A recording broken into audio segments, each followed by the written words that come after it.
TitleMatchNetwork.com. And I was told that I was going to get the belt for WrestleMania 4.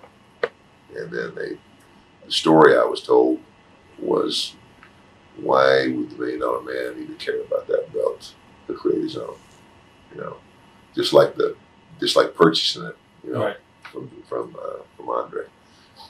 That's another highlight. But I'll tell you, people say, what's one of the biggest highlights of your career? That night at Market Square Arena was that without a doubt a highlight of my career, because even though I didn't wrestle, I mean, here it was. I mean, to have grown up in this business, and my father dies in the business, and I go ahead and I get in this business, and I love this business, and I put in my time, and I get this big break.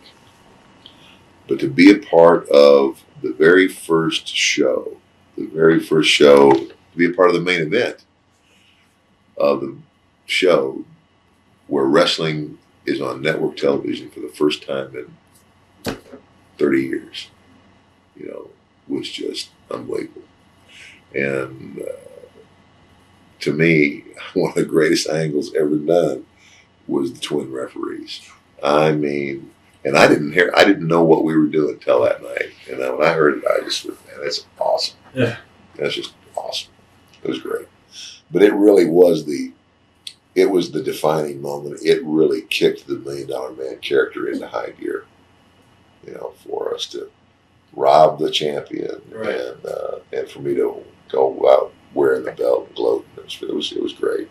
WrestleMania 6, you faced Jake Roberts. What are your memories of Jake? I'm going to tell you something, guys. I've known Jake for his entire career. I knew Jake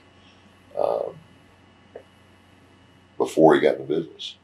Matter of fact, when he first started, I was wrestling down there for Bill, you know, and he started refereeing, and I've known him a long time, and he was a friend for a long time. And Jake Roberts is another one of those guys, you know, who has an unbelievable amount of talent. He's a guy who knows this business, grew up in it, old school, and has,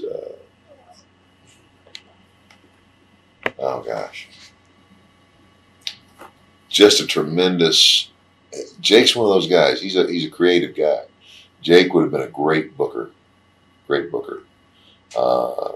Jake knows how to look at a guy and get the best out of him. You learn how to study somebody, and you study a guy, and you watch these different guys that you know you're going to work with, and you see what they can do well and what they can't do, and then you incorporate that into what you can do.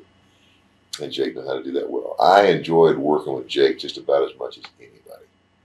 And I would say that even though I wrestled 3 times at WrestleMania 4, and I was the main event at WrestleMania 9, my favorite WrestleMania was that one, because I had a heck of a match with that guy, and I loved working with him.